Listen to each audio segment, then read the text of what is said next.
Welcome back for another episode of Keeping It Simple. It is the month of March and we have just entered the 12th month since the lockdown started in India. And that was the time we started this online program of Keeping It Simple. And over a period of time, we have received a lot of support. Lots of people are asking questions, and lots of people are sharing good experiences that they're enjoying the knowledge discussion, they're enjoying supporting us like this. Uh, Meanwhile, I'm just waiting for Dhruv to join in. Yeah, there is Dhruv. How are you, Dhruv? Jagadev bhaiya, I'm doing well. How are you today? I'm doing very well. So Great. another new look you have. I've been too lazy to shave, that's why. All the looks look nice for you. That way it is good. Thank you, bhaiya. You're being generous. But I need to shave. My mother was not happy. Yeah. All right, bhaiya. Should I begin with this? Yeah. Yes. Yes. Yeah. Okay, bhaiya. Bhaiya, today I want to ask a question. So Mm-hmm. I have the first question I want to ask is that a friend of mine was discussing how there are good and bad times to do something. Mm-hmm. And is there a specific time to conceive a baby? And should one consult an astrologer about these times and in detail? Yeah. There are some astrologers who advise also, which will be a good time and all that. Mm. So you can, and astrology is also like weather prediction, no? It will only say what are the chances. Actually, if it turns out that way or not is subject to mm, many factors. Yeah, but if you feel very strongly about it, you may consult, no problem. There are astrologers who suggest this is in this 1 or 2 months or few months or whatever. So a lot of details, the monthly cycles and all those details have to be shared, how it goes and how it goes. Then he will see the horoscope of the mother, the father, the prospective mother and father, and then guide. That is there. But many of these things are happening by chance. Even if you fix a time, this is the time you're going to conceive. We really don't know whether conception will happen at that time or not. So there also is a matter of chance. Yeah, some astrologers may be able to guide. Okay. Thank you so much, Bhaiya. I think it'll be helpful for someone I was asking for. Thank you. Mhm. Um, Bhaiya, the next question is how to control desires for material gains or shopping? How to? How to control desires for material gains or shopping? The desires are the driving force of life. Mm. So we really cannot control desires. Okay. See, when we go to buy some spinach or we go to buy some bananas, we can't tell the shopkeeper who's selling, I only want the bananas, I don't want the peel. I only want the spinach and I don't want the garbage. You have to buy everything together and then you use what you need and you discard the rest, right? In the same way, all types of desires come, and just because the desires come and they sometimes throw you off balance does not mean that something is wrong with you. And then consciously you choose, this is the desire I would like to act on, and this is the desire I would like to let go. And you decide what desire is good for you, not based on what people say. For some people they have strong materialistic desires and it's fine. There's nothing wrong. uh, they're all part of life. Spirituality and materialism are part of life. Gurudev mentions, no. Spirituality is the roots and being materialistic is the fruit, the branches. And both are required for the plant to sustain. In the same way, both materialism and spiritualism, is required. Spirituality is required to sustain life. You cannot be spiritual on an empty stomach. You need some material needs and comfort. Okay, and at the same time, we cannot totally be dependent on materialistic pursuits. It is the spiritual pursuits which bring that satisfaction, that happiness, that balance of life, that equanimity, what we are all seeking. Isn't it? So both, little bit this, little bit this. That is why we should not discard all the materialistic desires. Okay? And if you feel very strongly for certain materialistic desires, go ahead and do it. Otherwise, till that time, you will not be calm. You cannot suppress your desire. Okay. Thank you, Vijay. Vijay, the next question is, can we discuss a few outlines for Bhagavad Gita chapters each week? Can we start with chapter 12? Yeah, for that I will have to also prepare. Okay, though I have a idea of what each chapter is, but to have these discussions, little more preparation will be required. Yeah, we can have good suggestion. Maybe not on Instagram, keeping it simple. Maybe on YouTube we can start a little discussion, some question answers, some brief summary of what this chapter is all about, and then people can ask questions. Yeah, we can start. No problem. Thank you, Vijay. All right, Vijay, the next question is, are marriages made in heaven? Do souls decide to meet in the world before they take birth? See, all possibilities are there. Hmm. Sometimes you meet before you land up here. Sometimes you land up here and decide. Plans change, everything changes. So all these possibilities also there to change. Not everything is predetermined, and not everything is, spontaneous. So there are certain aspects which are little bit predetermined in the sense when the sun has to rise, it has to rise. You cannot say sun should not rise at this time. It is predetermined. You and I cannot play a role to stop the sun from rising, isn't it? But at the same time, we have also some free will also. What we do at the time of rising sun or when the sun is up, it is our choice. Okay. There also certain things are fixed. If you have a job, you have to go to office. You can't say I will go on holiday without informing my boss, right? So there are also certain mm, predetermined aspects are there, and then there are some free aspects also. Life is a combination of both. Okay. And when what can happen, we really don't know, isn't it? So many times people fall in love and they feel that they are made for each other couple. They get married, and few 2 3 years, 4 years down the line, then everything takes apart. Hmm.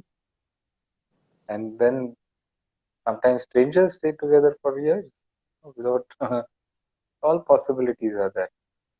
And more importantly, what I feel, no, a lot of people think that they want something from marriage. My experiences is if you're willing to give in marriage, then you'll be happy. The more you expect from marriage, the more that turmoil you'll create in your married life. So married life is all about giving, not taking. And if you can understand this aspect, then you can handle relation with any person. Okay, you're here to give, not to take. And every relationship is give.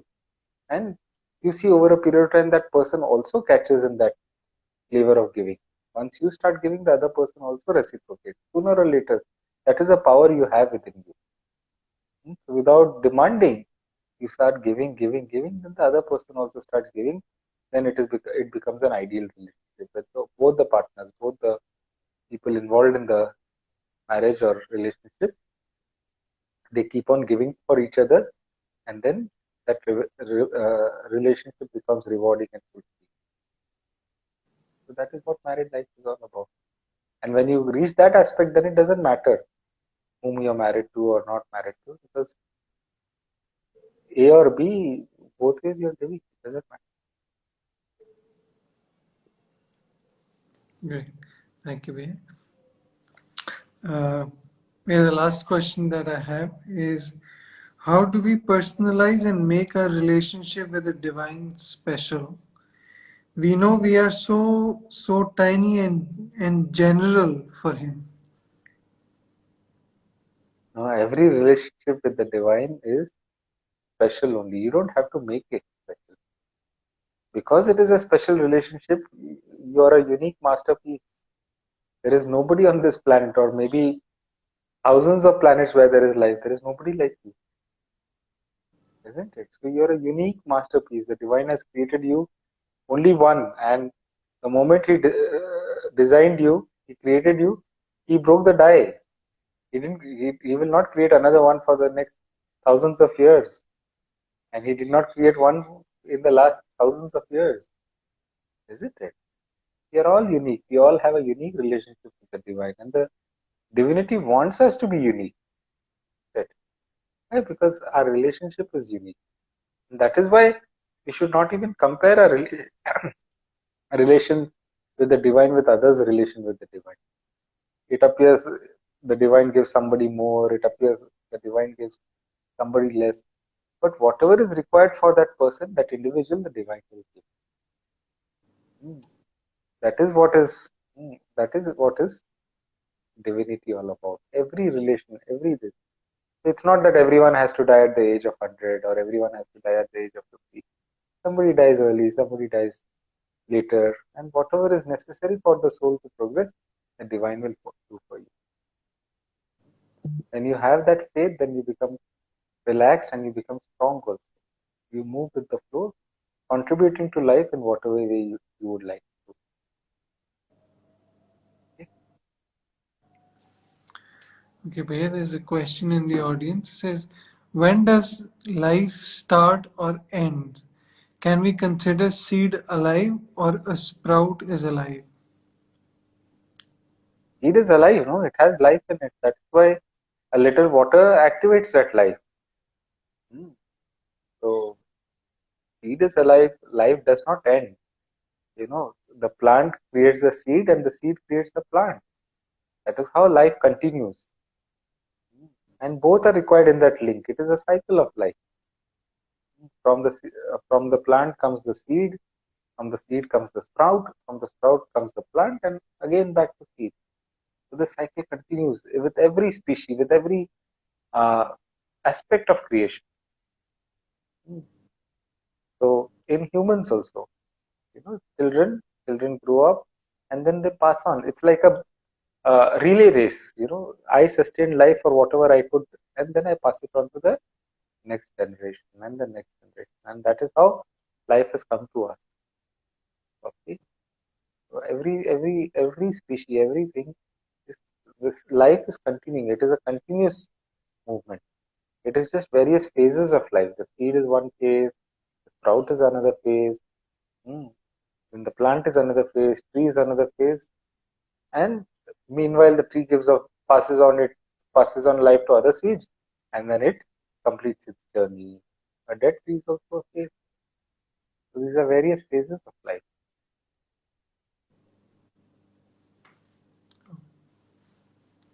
Good. So are we done? Yes, Bhaiya, there are no more questions. Okay. Good. So we will end here. Mm. Prove the questions are becoming really interesting now. Mm. And Yes, I Bhaiya. thank you and I thank all the Oh, viewers. Yeah. there's one more question. Do you want to take it, Bhaiya? Yes. Yes. You can take it. Okay, Bhaiya, the question is, Bhaiya, in a relationship, which is the most important thing we should take care? Yeah. I told you, no, it's not relationship is not about taking. It's about giving. So whether the other person contributes or not, you start contributing. And sooner or later, the person will start reciprocating. That is how you get, when you give, you give, you give. And when the other person becomes more and more full, then that person also starts giving. And that is how you nurture the relationship. So every relationship, it's not only just husband wife, whether it is between siblings or between parent and children, it's a It's a very beautiful relationship where you nurture with a lot of love and all that. So the relationship is all about giving. And the moment you think I want something from this relationship, something starts spoiling in the relationship. The fewer the needs, the more stronger the relationship is founded on. Okay, the basis of relationship is very strong. The foundation is very strong. Okay, so that aspect, if you can, mm, and then communication. Then once giving is there, see, every time you can't give. We have constraints, financial constraints, and other constraints, and all that. Then that the next level is all about communication. This is what I can do. This is what I cannot do, isn't it? Mm. Sometimes the person may agree. Sometimes the person may not agree. But that communication has to be more and more clear, isn't it? That is the second aspect. But first is I'm here to give, not to take, and then communicate. Okay, and it's not just I told you once. Sometimes you may have to be patient and speak a number of times before the other person understands. Might be hundreds of times, maybe thousands of times. But then we have to have that patience and that bandwidth. Okay? That will happen only when we are in the space of giving.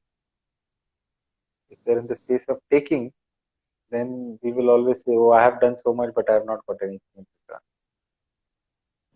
When that person will transform, we don't know. When that flip will happen, we don't know. Okay? Good. Thank you, Vijay. Good. So, a final thank you, a second thank you for supporting us, sending us questions, and being part of this wonderful journey on keeping it simple.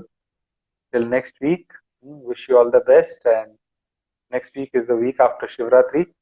This week is Shivratri Thursday, and a small message for you, for all of you on Shivratri day. That Shivratri is the day to worship infinity. Shiva is that infinite thing which drives everything. It is the formless which drives the form. Okay, so worshipping that formlessness is worshipping Shiva. Okay, and this week, you can all do Shiv Puja, Rudra Puja at home. Vedic Dharma Sanstha, the organization which does pujas for Art of Living, they have a special registration where you can register and the Pandits will chant the mantras and they will guide you and you can perform the pujas at home. If you're interested, please visit the VDS website and register, and then rest of it will be taken care of. So wish you all the best and see you next week. Till then, bye bye and Jai Gurudev. Jai Gurudev, Vijay. Jai Gurudev.